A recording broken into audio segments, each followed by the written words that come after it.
ಅನ್ನುವಂಥದ್ದು ಒಂದು ಶಬ್ದದ ದಾದಾ. ದಾದಾ ಅಂದ್ರೆ ಏನು ಗೊತ್ತದೆ? ಗಂಡ್ಮಕ್ಳು ದಾಬಾದಾಗ, ಹೆಣ್ಮಕ್ಳು ಧಾರಾವಾಯಾಗ. ಮೊನ್ನೆ ನೀವು ಕತೆ ಕೇಳಿರೇನ್ರಿ? ಒಂದು ಶಿಗ್ಗಾವಿ ಹತ್ರ ಒಂದು ಕತೆ ಆಯಿತು. ಬಾಲಾಜಿಯವರ ಕತೆ ಕೇಳಿರ? ಟಿ ವಿ ನೈನಾಗೆಲ್ಲ ಬಂತು. ಬೆಳ್ಳೊಳ್ಳಿಯವರು ಏನಾಗಿತ್ತು ಗೊತ್ತೇನ್ರಿ? ಕತೆ ಭಾಳ ಚಂದ ಅದ ಕತೆ. ಅದು ಹೇಳೇನ್ರಿ? ಮತ್ತು ನಿಮ್ಗೆ ಹೇಳಕ್ಕೆ ಕರೆಸ್ಯಾರ, ಹೇಳ್ರಪ್ಪ ಅವ್ರು. ಹೇಳತ್ ನಮ್ಮ ಮನ್ಯಾಗ ಕೇಳ್ತೀರಿ ಅಂತ ನೀವು ಅಂತೀರಿ. ಅವ ಶಿಗ್ಗಾವಿ ಹತ್ರ ಬಂಕಾಪುರ ಹತ್ರ ಒಂದು ಹಳ್ಳಿಯ ಮನುಷ್ಯ ರೀ. ಅವ ಆರಾಮಿಲ್ಲ ಅಂತೇಳಿ ಅವನ್ನ ಜಿಲ್ಲಾ ಆಸ್ಪತ್ರೆಗೆ ತೆಗೆದುಕೊಂಡು ಬಂದರು. ಡಾಕ್ಟ್ರೆಲ್ಲ ಚೆಕ್ ಮಾಡಿದ್ರು. ಸಾರಿ ರೀ ಅಂದ್ರು ಅವ್ರು. ಬೇರೆ ಯಾರೇ ಸ್ವಾರಿ ಅಂದ್ರೆ ನಿಮಗೆ ಹಿತ ಅನಿಸ್ತೈತಿ. ಡಾಕ್ಟ್ರ್ ಸ್ವಾರಿ ಅಂದ್ರೆ ಮುಗ್ದೋಗ್ತೈತಿ, ದಸಕ್ ಅಂತೈತಿ. ಹೌದಿಲ್ಪ? ಬರೋಬ್ರ ಐತಿಲ್ರಿ? ಬೇರೆ ಯಾರೇ ಸ್ವಾರಿಗಿರಿ ಅಂದ್ರೆ ನಡೀತದೆ, ಅದು ಹಿತ ಅನಿಸ್ಬಿಡ್ತದೆ ನಿಮಗೆ. ಅಪ್ಪಿ ತಪ್ಪಿ ಡಾಕ್ಟರ್ ದವಾಖಾನೆಗಿಂದ ಒಳಗಡೆ ಬಂದ ಸ್ವಾರಿ ಅಂದ್ರೆ ಮುಗ್ದ ಹೋತ್ರ ಅನುಬಾಂಬ್ ಹಾಕಿದಂಗೆ ಆಗಿಬಿಡ್ತೈತಿ. ದೊಡ್ಡದೊಂದು ಏನೋ ಒಂದು ಘಾತ ಆಗುವಂಥ ಸುದ್ದಿನ ಬಂದಂತ ತಿಳ್ಕೊಬೇಕು. ಡಾಕ್ಟ್ರ್ ಬಂದರು, ಸಾರಿ ರೀ ಅಂದರು. ಯಾಕ್ರಿ? ಜೀವ ಹೋಗ್ಯದ. ಆಂಬುಲೆನ್ಸ್ದಾಗ ಕರ್ಕೊಂಡು ಅವ್ನು ಹೆಂಡತಿ ತೊಗೊಂಡು ಬರಾಕತ್ತಾಳ. ಮನೆಗೆ ಕರ್ಕೊಂಡು ಬರ್ಬೇಕಲ್ಲ, ಮತ್ತು ಅದನ್ನ ಹೆಣ ತೊಗೊಂಡು ಏನು ಮಾಡೋದು? ಬಸವಣ್ಣ ಪ್ರಶ್ನೆ ಕೇಳ್ತಾರೆ, ವ್ಯಾಧ ನೊಂದು ಮೊಲನ ಹಿಡಿದು ತಂದರೆ ಸಲಹೋ ಆಗಕ್ಕೆ ಬಿಲಿವರಯ್ಯ. ನೆಲನಾಳ್ದನ ಹೆಣನೆಂದರೆ ಒಂದು ಅಡಿಕೆಗೂ ಕೊಂಬುವರಿಲ್ಲ. If a hunter brings a rabbit from the forest, people would buy it for money. Even if it is a corpse of a ruling king, nobody would buy it. Hunter ಅಂದರೆ ಏನು? ಒಬ್ಬ ಬೇಟೆಗಾರ. ಕಾಡಿಗೆ ಹೋಗಿ ಒಂದು ಮೊಲವನ್ನು ಬೇಟೆ ಆಡ್ಕೊಂಡು ಬಂದು ಮಾರುಕಟ್ಟೆಯೊಳಗೆ ಇಟ್ಟು ಬಿಟ್ಟ ಅಂದರೆ ಮಾಂಸ ತಿನ್ನುವಂಥ ಜನ ನಾ ಮುಂದೆ ತಾ ಮುಂದೆ ಅಂತ ತಗೋತಾರ ಅದನ್ನು. ನೆಲನಾಳ್ದನ ಹೆಣನೆಂದರೆ ಒಂದು ಅಡಿಕೆಗೂ ಕೊಂಬುವರಿಲ್ಲ. Even if it is a corpse of a ruling king, nobody would buy it. ರೊಕ್ಕ ಕೊಟ್ಟಲ್ಲ, ಅಡಿಕೆ ಕೊಟ್ಟು ಒಯ್ಯಿರಿ ಅಂದರೂ ನೀವು ಯಾರೂ ತರಂಗಿಲ್ಲ. ಇದು ದವಾಖಾನೆಗೆ ಹೋಗುವಾಗ ಅಟ್ಟ ಕಲ್ಲಪ್ಪ ಮಲ್ಲಪ್ಪ ರೀ. ಇದು ದವಾಖಾನ್ಯಾಗ ಹೋಗಿ ಮ್ಯಾಲಿನ ಉಸಿರು ಮ್ಯಾಲಾಗಿ ಹೋಗಿಬಿಟ್ಟ ಅಂದ್ರೆ ತಂದ್ರನ್ರಿ, ತೊಗೊಂಡು ಬಾಂದ್ರನ್ರಿ. ಏನು ತಂದ್ರನ್ರಿ? ಕಲ್ಲಪ್ಪ ಮಲ್ಲಪ್ಪನ ಕರ್ಕೊಂಡು ಬಂದ್ರನ್ರಿ ಅನ್ನಂಗಿಲ್ರಿ, ತಂದ್ರನ್ರಿ. ಟೈಮ್ ಎಷ್ಟೊತ್ತಿಗೆ ರೀ? ಎಬಸ್ರಿ ಎಬಸ್ರಿ, ಜಲ್ದಿ ಎಬಸ್ರಿ, ಟೈಮ್ ಅಕ್ಕತಿ, ಎಬಸ್ರಿ ಎಬಸ್ರಿ. ಗೊತ್ತದ? ನಶ್ವರ ಇದು. ಇದ್ದಾಗಷ್ಟೇ ಚಲೋ ರೀ ಇದು. ಅದಕ್ಕೆ ನಾನು ಹೇಳೋದು, ಎಲ್ಲರ ಜೊತೆಗೂ ಬೇಕಾಗಿ ಬೆಳಕಾಗಿ ನೀವು ಬದುಕಿ ಬಿಟ್ರಿ ಅಂದ್ರೆ ಬದುಕು ಬಂಗಾರ ಆಗಿಬಿಡ್ತದೆ. ಆ ಕತೆ ಹೇಳಕತ್ತಿದ್ನಲ್ಲಿ ನಿಮಗೆ. ಆ ಹೆಣ ತೊಗೊಂಡು ಮನೆಗೆ ಹೊಂಟಿದಿಳ್ರಿ ಹೆಣ್ಮಗಳು. ಹೆಣ್ಮಕ್ಳು ಅಂದ್ರೆ ಕೇಳ್ತೀರೇನ್ರಿ? ಸ್ವಲ್ಪ ಕಳ್ಳು ಚೂರು ಅಂತೈತೆ ಅವ್ರದ್ದು. ಭಾವನಾತ್ಮಕ ಜೀವಿಗಳವ್ರು ಹೆಣ್ಮಕ್ಳೆಲ್ಲ. ಆ ಹೆಣ್ಮಗಳು ಆ್ಯಂಬುಲೆನ್ಸ್ದಾಗ ಸುಮ್ಮನೆ ಕುಂಡಿರ್ಬೇಕು ಬೇಡ್ರಿ, ಅಳಾಕತ್ತಾಳ, ಹಾಡ್ಯಾಡ್ಕೊಂಡು ಅಳಾಕತ್ತಾಳ. ದೈವಕ್ಕೆ ಈಗ ತುಬ್ಚಿ ಅಂತ ಊರಾಗ ಅಳ್ತಾರ್ರಿ ಸತ್ರ. ಬೆಂಗಳೂರಾಗ ಅಳಂಗಿಲ್ಲ. ಅಳುವಂಥ ಏಜೆನ್ಸಿಗಳದಾವಂತ ಬೆಂಗಳೂರೊಳಗೆ. ಯಾರ್ಯಾರು ಸತ್ರ ಅಂದ್ರೆ ನೀವು ಅಲ್ಲಿ ಹೋಗೋದ್ರಿ. ಎದಕ್ಕೆ ಹೋಗೋದು? ಅಳಾಕ್ 4 ಮನೇನ ಕಳಿಸ್ರಿ ಅಂತ ಹೋಗೋದು. ಅಲ್ಲಿ ಹೋದ ತಕ್ಷಣ ನಿಮ್ಮನ್ನು ಕೇಳ್ತಾರವ್ರು, ನೋಡ್ರಿ ಅಣ್ಣಾರ ನಮ್ಮಲ್ಲಿ 2 ಆಪ್ಷನ್ ಅದಾವೆ. ಹಾಡ್ಯಾಡ್ಕೊಂಡು ಅಳೋದು, ಏನು ಅತ್ತಂಗೆ ಮಾಡೋದು? ಇಷ್ಟು ಹೇಳ್ರಿ, ಆಪ್ಷನ್ ಹೇಳ್ರಿ 2. ಹಾಡ್ಯಾಡ್ಕೊಂಡು ಅಳೋದು ಅದ್ರ ರೊಕ್ಕ ಬೇಡ್ರಿ. ಅದಕ್ಕೆ ನೆಲ ಗುದ್ದಿ ಗುದ್ದಿ ಹೇಳ್ತಿರ್ತಾರೆ, ಅದೊಂದು ಬೇರೆ ಲೆಕ್ಕ ಐತ್ರಿ. ಈ ಸಾರಿನ ಹುಡುಗರು ಮೊಬೈಲ್ ತೊಗೊಂಡು ಏನೋ ನೋಡ್ತಿರ್ತಾರೆ, ಚಿಂಟು ಟಿ ವಿ ನೋಡ್ತಾರೆ, ಕಾರ್ಟೂನ್ ನೋಡ್ತಿರ್ತಾರೆ. ಪಟ್ ಅಂತೇಳಿ ಕೈಯಾಗಿನ ಮೊಬೈಲ್ ಫೋನ್ ಕಸ್ಕೊಂಡು ಬಿಡ್ರಿ ನೀವು. ನೆಲ ಗುದ್ದಿ ಗುದ್ದಿ ಗುದ್ದಿ ಹಿಂಗೆ ಅಳ್ತಿರ್ತಾರಲ್ಲ, ಬಿಟ್ಟರೆ 4 ಇಂಚ್ ನೀರ ಜಿಗಿಸ್ತಾರೆ ಏನಪ್ಪ ಅನ್ನುವಷ್ಟರ ಮಟ್ಟಿಗೆ ನೆಲ ಗುದ್ದಿ ಹೇಳ್ತಿರ್ತಾರೆ ಅವ್ರು. ಅದು ಅಳೋದು ಬೇರೆ ರೀ, ಅದೊಂದು ಟ್ಯಾರಿಫ್ ಬೇರೆ, ಅದೊಂದು ಆಪ್ಷನ್ ಬೇರೆ. ಅದು ಬೆಂಗಳೂರಂಥ ಸಿಟಿ ಒಳಗೆ ಸತ್ತಾಗ ಅಳಾಕು ಜನ ಇರಂಗಿಲ್ಲ. ಒಂದು ಓಂ ನಮಃ ಶಿವಾಯ ಅಂತ ಹಾಡ ಹಚ್ತಾರೆ ನೋಡ್ರಿ ಶಿವವಾಹನದೊಳಗೆ. ಅವರ 4 ಮಂದಿ ಕೂತ್ಕೊಂಡು, ಅದು ಏನೋ ಅವ್ರ ಹೆಸರು ಮೇಲೆ ಏನಾರೇ ನೀವು ಆಸ್ತಿ ಗೀಸ್ತಿ ಮಾಡಿ ಇಟ್ಟಿದ್ರೆ ಅದೊಂದು ಹಚ್ಕೊಂಡು ಕರ್ಕೊಂಡು ಹೋಗ್ತಾರೆ ನಿಮ್ಮ. ಅದನ್ನು ನೀವು ಮಾಡಿರಲಿಲ್ಲ ಅಂದ್ರೆ ನಮಗೆ ಸಂಬಂಧ ಇಲ್ಲ ಅಂತ ಹೇಳ್ತಾರೆ. ನಮಗೂ ಅವ್ರಿಗೂ ಸಂಬಂಧ ಇಲ್ಲ. ನಿಮಗೆ ಗೊತ್ತಿದೆ, ಇತ್ತೀಚೆಗೆ ಚಿಕ್ಕೋಡಿಯೊಳಗೆ ಒಂದು ಅನಾಥ ಶವ ಇತ್ತು. ಒಬ್ಬ ದೊಡ್ಡ ಆಫೀಸರ್ ಅವರು ಒಂದು ಲಾಡ್ಜ್ ಒಳಗಡೆ ಇಲಿ ಮುನ್ನೋಳಿ ಅಂತೇಳಿ, ನಾಗರ ಮುನ್ನೋಳಿ ಅಂತ ಒಂದು ಲಾಡ್ಜ್ ಒಳಗೆ ಹೆಣ ಆಗಿ ಮಲ್ಕೊಂಡ್ಬಿಟ್ರು, ತೀರ್ಕೊಂಡ್ಬಿಟ್ರು. ಆರಾಮಿಲ್ಲ ಅಂತ ಮಲ್ಕೊಂಡಿದ್ರು, ಜೀವ ಹೋಗೈತಿ ಅಂತ ಹೇಳಿದರು, ತೀರ್ಕೊಂಡು ಬಿಟ್ರು. ಅವ್ರ ಮಗ ಎಲ್ಲ ಅಮೇರಿಕಾದೊಳಗಿದ್ರು. ನಿಮ್ಮ ಅಪ್ಪಾಜಿ ತೀರ್ಕೊಂಡಾರು ಬರ್ರಿ ಅಂತ ಹೇಳಿದರೆ ಅಮೇರಿಕಾದಾಗ ಇತ್ಕೋರುವಂಥ ಅಮೇರಿಕಾದೊಳಗಿರುವಂಥ ಮಗ ಅಂದ, ನಾವು ಅವ್ರ ಜೊತೆ ಮಾತು ಬಿಟ್ಟು 5 ವರ್ಷ ಆತ್ರಿ, ನಾವು ಬರೋಕ್ಕಾಗಂಗಿಲ್ಲ, ನೀವೇ ದಫನ್ ಮಾಡಿರಿ ಅಂತ ಹೇಳಿದರು. ಇಂಥದನ್ನ ತೊಗೊಂಡು ಏನು ಮಾಡ್ತೀರಿ ಹೇಳ್ರಿ ನೀವು ನೋಡೋಣ. ಅದಕ್ಕೆ ನಾನು ಹೇಳೋದು, ಇದ್ದಾಗನೇ ಚಲೋ ಇರೋದು. ಈ ಹೆಣ್ಮಗಳು ಆಂಬುಲೆನ್ಸ್ದಾಗ ತೊಗೊಂಡು ಬರಾಕತ್ತಿದ್ಲಲ್ರಿ ಅಳ್ಕೋ ಅಂತ. ಹಿಂಗೆ ಬರುವಾಗ ಕಿಡಿಕಿಯಾಗಿ ನೋಡಿದ್ಲಂತ. ಗಾಡಿಯಾಗ ಬರುವಾಗ ಮತ್ತು ನೀವು ಕಿಟಕಿ ಒಳಗೆಲ್ಲ ನೋಡ್ತಿರ್ತೀರ ನೋಡ್ರಿ, ಹೊರಗಡೆ ಪರಿಸರ ಎಲ್ಲ ನೋಡ್ತಿರ್ತೀರಲ್ಲ, ಅಲ್ಲಿ ನೋಡ್ಕೊಂತ ಬರುವಾಗ ಅವ ಮ್ಯಾಲ ಒಂದು ದಾಬಾಕ್ ಊಟಕ್ಕೆ ಬರ್ತಿದ್ದಂತ್ರಿ ಅವ ಮನುಷ್ಯ. ಆಕೆ ಗಂಡ ಏನು ತೀರ್ಕೊಂಡಿದ್ದಲ್ಲ ಅವ ದಾಬಾಕ್ ಊಟಕ್ಕೆ ಬರ್ತಿದ್ದ. ಆಕೆ ಹಾಡಾಡ್ಕೊಂಡು ಅಳುವಾಗ ಅಂದಳು, ಹೊಳ ಮಳ ಮೇಲೆ ದಾಬಾಕ್ ಬರ್ತಿದ್ರಲ್ರಿ. ಊರಾಗ ಸ್ವಾಮಿಗಳು ಪ್ರವಚನ ಹೇಳುವಾಗ ಪಾಟ್ನ ಲೈಟ್ ಹೋಗಿಬಿಟ್ಟಾವ. 10 ನಿಮಿಷ ಆಗನ ಲೈಟ್ ಬರ್ಗುಡ್ದ ಸ್ವಾಮಿಗಳು ಏನು ಹೇಳಕತ್ತಿ ಅನ್ನೋದು ಮರ್ತು ಬಿಟ್ಟಿದ್ರು. ಏನು ಹೇಳಕತ್ತೀನಿ ರೀ ಅಂದರು, ಯಾರೂ ಹೇಳಿಲ್ಲ. ಏನು ಹೇಳಕತ್ತೀನಿ ರೀ ಅಂತ ಇಲ್ಲಿ ಕೇಳಿದ್ರು, ಇವರು ಯಾರೂ ಹೇಳಿಲ್ಲ. ಅಜ್ಜಿ ಒಬ್ಬ ಕೂತ್ಕೊಂಡಿದ್ರು ರೀ, ಅದು ಕಲಸಿದ ಇವತ್ತಿ ಪಟ್ಟ ಬಡ್ಕೊಂಬಂದಳು ಅಜ್ಜಿ. ಅಜ್ಜಿ ಏನು ಹೇಳಕತ್ತೀನಿ ನೀವು ಅಂದ್ರೆ ಪಾಟ್ನ ಅಜ್ಜಿ ಅದನ್ನೇ ತಪ್ಪ. ಅವ್ರು ಏನು ಹೇಳಕತ್ತೀರೋ ನಿಮ್ಗೆ ಗೊತ್ತಿಲ್ಲ ಅಂದ್ರೆ ನಮಗೇನು ಗೊತ್ತಿರ್ತೈತೆ ರೀ. ಹೇಳೋರು ನೀವು ಲಕ್ಷದಾಗ ಹೇಳ್ಬೇಕ್ರಿ ಅಪ್ಪಾರ ಅನ್ನೋ ಲೆಕ್ಕಕ್ಕೆ ಬಂದುಬಿಡ್ತದೆ ಅದು. ಈ ಲೈಟ್ ಹೋಗೋದು ಬರೋದು ಡಿಸ್ಟರ್ಬೆನ್ಸ್ ಆದ್ರೆ ಹಂಗಾಗ್ತದೆ ಸ್ವಲ್ಪ. ಇದು ಒಂದು ಹೋಗ್ರಿ, ಎರಡು ನಾವೇ ಹೇಳೋರು ನೋಡ್ರಿ, ಬೇರೆ ಯಾರೂ ಹೇಳಂಗಿಲ್ಲ. ನಿಮಗೆ ದಾವಾ ಕತೆ ಹೇಳ್ತಿದ್ದೆ. ನೀವು ಆ ಹೆಂಡು ತಿಳ್ಕೊಂತ ಅಂದ್ಲಂತ ಮೇಲೆ ದಾಬಾ ಕರ್ಕೊಂಬರ್ತಿದ್ದು ನೋಡ್ರಿ. ದಾಬಾ ಬಂತು ನೋಡ್ರಿ, ಹೇಳ್ರಿ ಅಂದ್ಲು. ಈಗ ನೀವು ಸತ್ತಾಗ ಹೇಳಂಗಿಲ್ರಿ, ನಿನ್ನ ಮೊಮ್ಮಗ ಬಂದು ನೋಡು ಹೇಳು ಅಂತಿರ್ತಾರ. ಸತ್ತಾಗದಳು ಅವ್ರು ನೋಡಿರ್ಬೇಕ್ರಿ. ನಾನು ಭಾಳ ಸೂಕ್ಷ್ಮ ನೋಡಿರಿ ಭಾಳ ಕಡೆ. ಅಪ್ಪಗಳು ಬಂದ್ರೆ ನೋಡ್ರಿ ಹೇಳ್ರಿ ಅಂತಾರೆ ನನಗೊಮ್ಮೆ ಹೋದಾಗ. ನಾ ಅಲ್ಲಿ ಕಾಲು ಇಡಕ್ಕೆ ಹೋದಾಗ ಅವ್ನು ಸತ್ತವ ಎದ್ದು ಕೂತ್ರಿ ಏನಾಕೈತ್ರಿ, ಏನಾಕೈತ್ರಿ ಭಾಳ ಕತೆ. 5 ಕೋಟಿ ಜನಸಂಖ್ಯೆ ಇರುವಂತಹ ದೊಡ್ಡ ಭಾರತದ ಮೂಲ ಲಕ್ಷಣ ಏನು ಅಂದರೆ ಸತ್ಯದ ಕುರಿತಾಗಿ ಚಿಂತನೆ ಮಾಡುವುದು, ಸತ್ಯದ ಕುರಿತಾಗಿ ಆರಾಧನೆ ಮಾಡುವುದು. ಭಾರತ ದೇಶದ ಧ್ಯೇಯ ವಾಕ್ಯ ಯಾವುದು ಅಂತ ನೀವು ಯಾರಾದರೂ ಪ್ರಶ್ನೆ ಕೇಳಿದ್ರಿ ಅಂದರೆ ಸತ್ಯಮೇವ ಜಯತೆ ಅನ್ನುವಂಥದ್ದು ಭಾರತ ದೇಶದ ಧ್ಯೇಯ ವಾಕ್ಯ. ಇಂಥ ದೊಡ್ಡ ಭಾರತವನ್ನು ಸಣ್ಣ ಜಾಗದಾಗ ನಾವು ಎಲ್ಲಿ ನೋಡೋಣ್ರಿ ಅಜ್ಜಾರ ಅಂತ ನೀವು ಯಾರಾದರೂ ನಮ್ಮನ್ನು ಪ್ರಶ್ನೆ ಕೇಳಿದ್ರಿ ಅಂದರೆ ಭಾಳ ಮಂದಿ ಅಂತಿರ್ತಾರೆ, ದೆಹಲಿಗೆ ಹೋದ್ರೆ ಭಾರತ ಕಾಣಿಸ್ತದೆ ಏನ್ರಿ? ದೆಹಲಿಗೆ ಹೋದರೆ ಭಾರತ ಕಾಣಿಸಲ್ಲ. ಈಗ ದೆಹಲಿಗೆ ಹೋಗಿ ನೋಡ್ರಿ ನೀವು ಗೊತ್ತಾಗ್ತದೆ, ಸಿಕ್ಕಾಪಟ್ಟಿ ವಾಯು ಮಾಲಿನ್ಯ ಅಲ್ಲಿ. ಮತ್ತು ದೆಹಲಿ ಒಳಗೆ ಕಾಣಿಸಂಗಿಲ್ಲ ಅಂದರೆ ನಾವು ಮುಂಬೈಗೆ ಹೋಗೋಣನ್ರಿ ಅಜ್ಜಾರ ಅಂತ ನೀವು ಕೇಳಿದ್ರಿ ಅಂದರೆ ಮುಂಬೈ ಒಳಗೆ ಹೋದ್ರೂ ನಿಮಗೆ ಭಾರತ ಕಾಣಿಸಂಗಿಲ್ಲ. ಅಲ್ಲಿ ಕಾಣಿಸೋದು ದೊಡ್ಡ ದೊಡ್ಡ ಕಟ್ಟಡಗಳು ಮಾತ್ರ ಕಾಣಿಸ್ತಾವೆ. ಹಾಗಂತ ಹೇಳಿ ನೀವು ಬೆಂಗಳೂರಿಗೆ ಬಂದುಬಿಟ್ರಿ ಅಂದರೆ ಟ್ರಾಫಿಕ್ ಜಾಮ್. ಈಗ ಅಲ್ಲಿಯೂ ನಿಮಗೆ ಭಾರತ ಕಾಣಿಸಂಗಿಲ್ಲ. ಇನ್ನು ಹಾಂಗೆ ಮುಂದಕ್ಕೆ ಹೋಗಿಬಿಟ್ರಿ ಅಂದರೆ ಚೆನ್ನೈ ಬರ್ತೈತಿ, ಸಮುದ್ರದ ದಂಡಿ ನೋಡೋಕೆ ನೀವು ಅಲ್ಲಿ ಹೋಗ್ತೀರ ಹೊರತಾಗಿ ಭಾರತವನ್ನು ನೋಡೋಕೆ ನಿಮಗಾಗಂಗಿಲ್ಲ. ಅಜ್ಜಾರ ನಾವು ದೊಡ್ಡ ಭಾರತವನ್ನು ಒಂದು ಸಣ್ಣ ಜಾಗದಾಗ ನಾವು ಎಲ್ಲಿ ನೋಡೋಣ್ರಿ ಅಜ್ಜಾರ ಅಂತ ನೀವು ಯಾರಾದರೂ ಪ್ರಶ್ನೆ ಕೇಳಿದ್ರಿ ಅಂದರೆ ನೀವು ದೆಹಲಿಗೆ, ಮುಂಬೈಗೆ, ಚೆನ್ನೈಗೆ, ಕೋಲ್ಕತ್ತಾಕ್ಕೋ ಎಲ್ಲಿ ಹೋಗಬೇಕಾದ ಜರೂರತ್ತಿಲ್ಲ. ಬಾಗಲಕೋಟೆ ಜಿಲ್ಲೆ ಜಮಖಂಡಿ ತಾಲೂಕಿನೊಳಗೆ ತುಬುಚಿ ಅನ್ನುವಂಥ ಒಂದು ಊರೈತಿ, ಇಲ್ಲಿ ಬಂದುಬಿಟ್ರಿ ಅಂದರೆ ನಿಮಗೆ ದೊಡ್ಡ ಭಾರತದ ದರ್ಶನ ಆಗ್ತದೆ. ದೊಡ್ಡ ಭಾರತದ ದರ್ಶನ ಆಗುವುದು ಅಂದರೆ ಏನು? ಸತ್ಯದ ಕುರಿತಾಗಿ ಚಿಂತನೆ ಮಾಡುವುದು, ಆಧ್ಯಾತ್ಮದ ಕುರಿತಾಗಿ ಚಿಂತನೆ ಮಾಡುವುದು, ನಮ್ಮ ಒಳಗಡೆ ಇರುವಂತಹ ಬೆಳಕಿನ ಕುರಿತಾಗಿ ಚಿಂತನೆ ಮಾಡುವುದು. ಈ ಚಿಂತನೆಯನ್ನು ಮಾಡುವ ಕಾರಣಕ್ಕಾಗಿಯೇ ನಮ್ಮಲ್ಲಿ ಹಿರಿಯರೆಲ್ಲರೂ ಒಂದು ಅದ್ಭುತವಾದ ಪರಂಪರೆಯನ್ನು ರೂಢಿಸಿಕೊಂತ ಬಂದರು. ಆ ಪರಂಪರೆನೇ ಪ್ರವಚನ ಪರಂಪರೆ. ಬುದ್ಧ ಸತ್ಯದ ಕುರಿತಾಗಿ ಚಿಂತನೆ ಮಾಡಿದರು. ತಾನು ಕಂಡುಕೊಂಡಿರುವಂತಹ ಸತ್ಯವನ್ನು ಇನ್ನೊಬ್ಬರಿಗೆ ನೀಡಬೇಕು ಅಂತ ಹೇಳಿ ಹಳ್ಳಿಗಳನ್ನು ಅಡ್ಡಾಡೋರು. ಅವರು ಒಂದು ಗಿಡದ ಕೆಳಗೆ ಕೂತ್ಕೊಳ್ಳೋರು, ಪ್ರವಚನ ಹೇಳೋರು. 10,000 ಜನ ಬಂದ್ರನ ಹೇಳಬೇಕು ಅಂತ ಬುದ್ಧನಿಗೆ ಯಾವ ಲಕ್ಷಣವೂ ಇರಲಿಲ್ಲ. ಲಕ್ಷ ಕೊಟ್ಟು ಕೇಳೋರು 10 ಮಂದಿ ಬಂದ್ರೂ ಕೂಡ ಬುದ್ಧ ಸತ್ಯದ ಕುರಿತಾಗಿ ಮಾತಾಡೋರು. ನಿಮಗೆ ಆಶ್ಚರ್ಯ ಅನ್ನಿಸ್ತದೆ, ದೊಡ್ಡ ದೊಡ್ಡ ಸಾಮ್ರಾಜ್ಯದ ಅಧಿಪತಿಗಳೆಲ್ಲರೂ ಕೂಡ ತಮ್ಮ ಪದವಿ ಪುರಸ್ಕಾರಗಳನ್ನು ಬದಿಗಿಟ್ಟು ಬುದ್ಧನ ಕೆಳಗಡೆ ಕೂತ್ಕೊಂಡು ಪ್ರವಚನ ಕೇಳೋರು. ನಮ್ಮನ್ನೆಲ್ಲ ಮ್ಯಾಲೆ ಕೂಡ್ರಿಸಿ ನೀವು ಕೆಳಗೆ ಕೂತ್ಕೊಂಡು ಪ್ರವಚನ ಕೇಳಕತ್ತೀರಿ ಅಂದರೆ ಎಷ್ಟು ಶಾನೆ ಇರ್ಬೇಕು ಹೇಳ್ರಿ ನೀವೆಲ್ಲ. ಬುದ್ಧನನ್ನು ಯಾರೋ ಕೇಳಿದ್ರಂತ, ನೀವು ಪೀಠದ ಮೇಲೆ ಕೂತ್ಕೊಂಡಿಲ್ಲ, ಕೆಳಗೆ ಕೂತ್ಕೊಂಡಿರಲ್ರಿ ಗುರೂಜಿ ಅಂತ ಬುದ್ಧನನ್ನು ಕೇಳಿದಾಗ ಬುದ್ಧ ಭಾಳ ಚಂದ ಉತ್ತರ ಹೇಳೋರಂತ. ನಾ ಕೆಳಗೆ ಯಾಕೆ ಕೂತ್ಕೋತೀನಿ ಅಂದರೆ ಕೆಳಗೆ ಕೂತ್ಕೊಂಡವ್ರು ಯಾವಾಗಲೂ ಬೀಳಂಗಿಲ್ಲಪ್ಪ, ಅದಕ್ಕೆ ನಾನು ಕೆಳಗೆ ಕೂತ್ಕೊಂಡು ಪ್ರವಚನ ಮಾಡ್ತೀನಿ ಅಂತ ಬುದ್ಧ ಹೇಳೋರಂತ. ಮ್ಯಾಲೆ ಕೂತ್ಕೊಂಡವ್ರು ಬೀಳ್ಬೋದು, ಕೆಳಗೆ ಕೂತ್ಕೊಂಡವ್ರು ಹೆಂಗೆ ಬೀಳೋದಕ್ಕೆ ಸಾಧ್ಯ?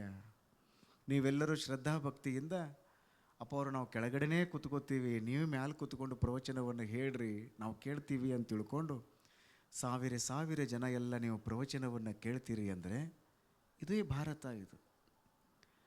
ಇದೇ ಭಾರತದ ಮೂಲ ಸ್ವರೂಪ. ಇದು ಒಂದು ವಿಷಯದ ಕುರಿತಾಗಿ ಚಿಂತನೆಯನ್ನು ಮಾಡುವಂತಹ ಒಂದು ಸಂದರ್ಭ. ಭಾಳ ವರ್ಷಗಳಿಂದ ಈ ಮಠದ ಕಾರ್ಯಕ್ರಮಗಳಲ್ಲಿ ನಾವು ಪಾಲ್ಗೊಳ್ತಾ ಬರ್ತೀವಲ್ಲ.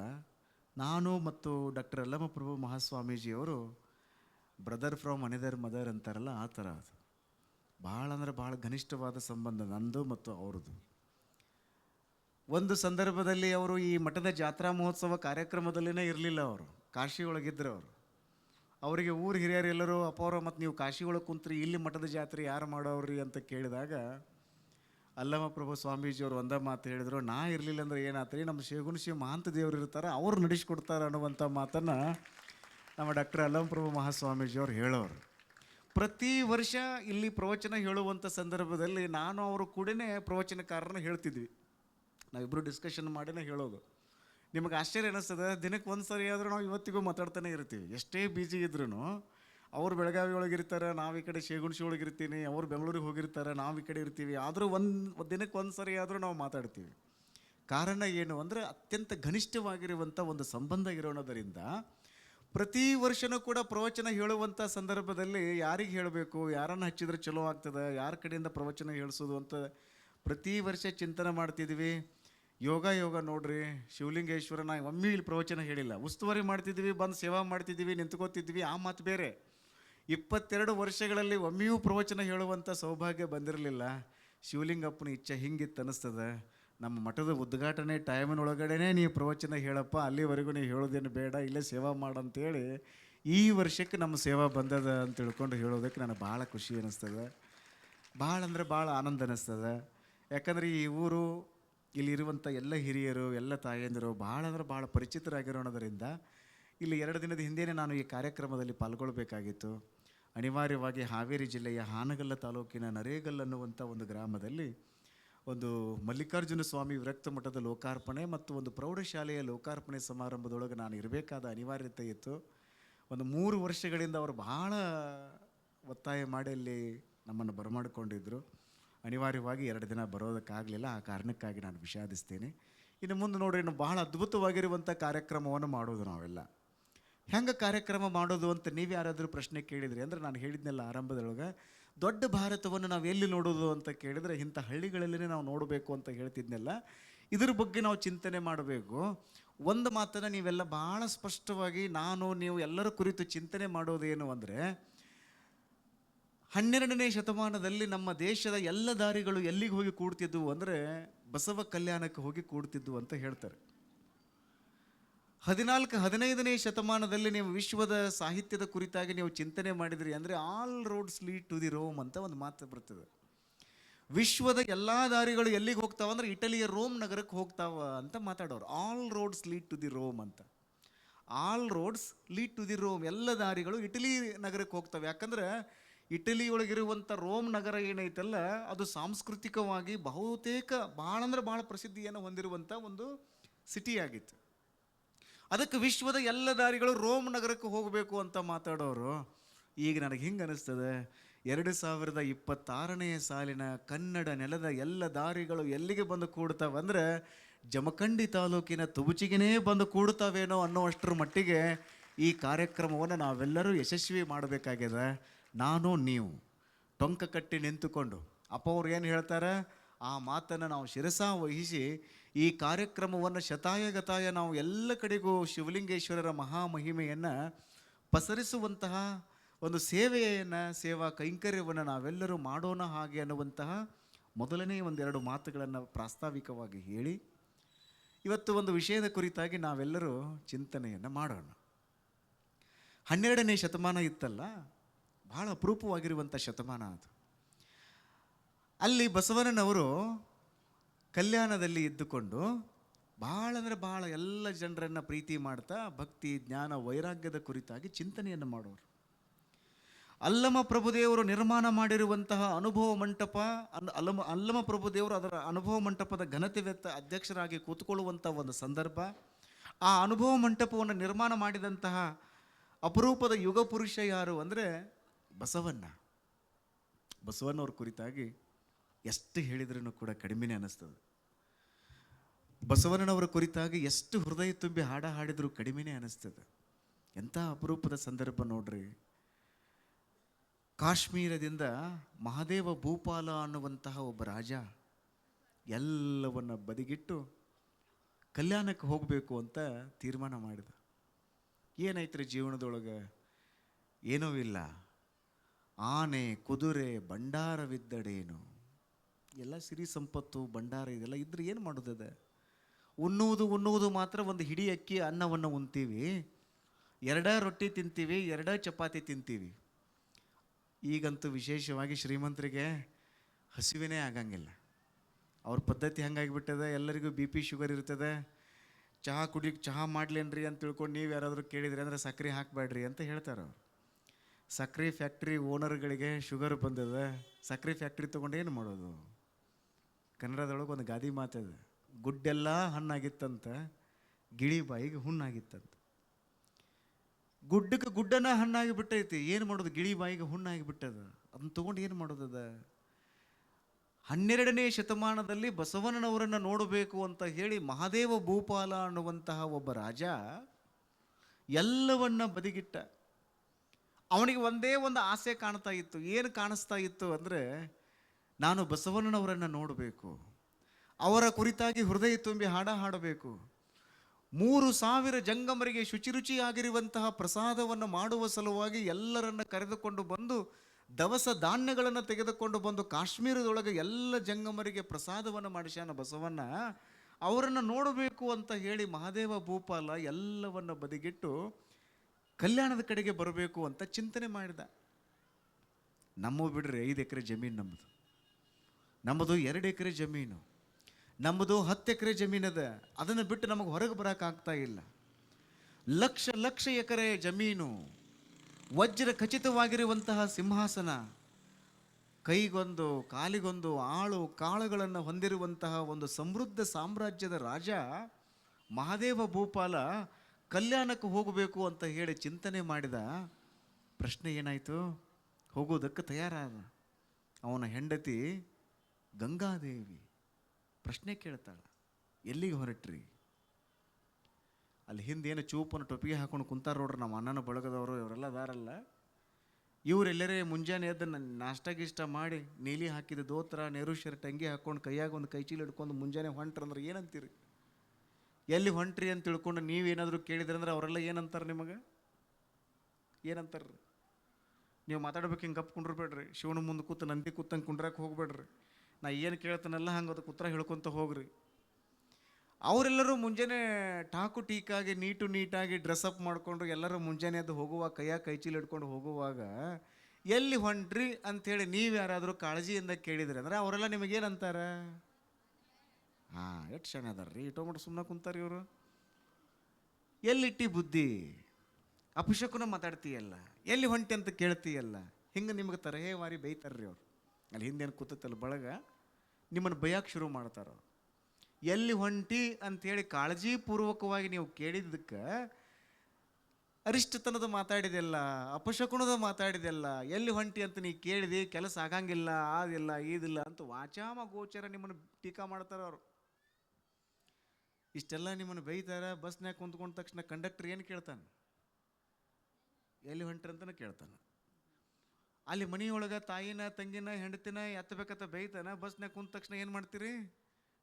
ಕಟ ನೋಟ್ ಎನಿಸ್ಕೊಡ್ತೀರಿ. ಇದು ಮೂಢನಂಬಿಕೆ. ಇದು ಭಾಳ ದಿನದಿಂದ ರೂಮಿನ ಬಾಗ್ಲ ತೆಗೆದಿರಂಗಿಲ್ಲ. ಪಾಟ್ನ ರೂಮಿನ ಬಾಗ್ಲ ತೆಗೆದ್ರಿ ಅಂದ್ರೆ ಎಲ್ಲೇ ಮ್ಯಾಲೆ ಹುಳ ಮೇಯ್ಕೋತ ಕೂತಿರ್ತೈತೆ ಅದು. ಅಲ್ಲಿ ನಿಮ್ಮ ಮ್ಯಾಲೆ ಬಿತ್ತಂದ್ರೆ ಹಸಿರು ಗಿಡ ನೋಡಿ, ಜಳಕ ಮಾಡಿ, ಇವತ್ತಿ ಹಚ್ಚು, ಅದಕ್ಕೆ ಕಲಿಸಿದ ಇವತ್ತಿ ಹಚ್ಚು, ಶಿವಲಿಂಗಪ್ಪಗೆ ಹೋಗಿ ನಮಸ್ಕಾರ ಮಾಡಿ, ಇದನ್ನೆಲ್ಲ ಹೇಳ್ತಿರ್ತಾರೆ. ನೋಡ್ಬೇಕ್ರಿ ನೀವು. ವಿಚಿತ್ರ ನೋಡ್ರಿ.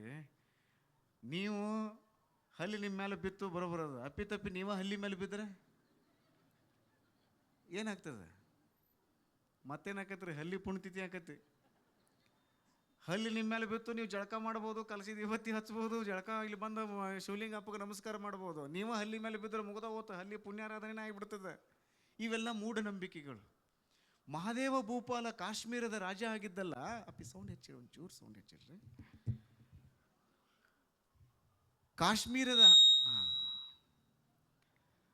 ಕಾಶ್ಮೀರ ಅನ್ನುವಂಥದ್ದು ಭೂಲೋಕದ ಸ್ವರ್ಗ ಅಂತ ನಾವು ಹೇಳ್ತೀವಲ್ಲ, ಸಮೃದ್ಧ ಸಾಮ್ರಾಜ್ಯ. ಅದನ್ನೆಲ್ಲ ತ್ಯಾಗ ಮಾಡಿ ಕಲ್ಯಾಣದ ಕಡೆಗೆ ಹೋಗ್ಬೇಕಪ್ಪ. ನೋಡ್ರಿ, ತುಂಬ ವ್ಯಾಲಿಡ್ ಆಗಿರುವಂಥ ಒಂದು ಕ್ವಶನ್ ಇದು. ಸ್ವಾಮಿ ವಿವೇಕಾನಂದರು ಯಾವಾಗಲೂ ಹೇಳೋರು, ಸೀಸರ್ ಆಳ್ತಾ ಇರುವಂಥ ಅರಮನೆಯಲ್ಲಿ ಇಂದು ಏನಾಗಿದೆ? ಜೇಡರ ಬಲೆಗಟ್ಟಿದೆ. ಅಲೆಕ್ಸಾಂಡರ್ ಆಳ್ತಾ ಇರುವಂತಹ ಅರಮನೆ ಇವತ್ತು ಎಲ್ಲಿ?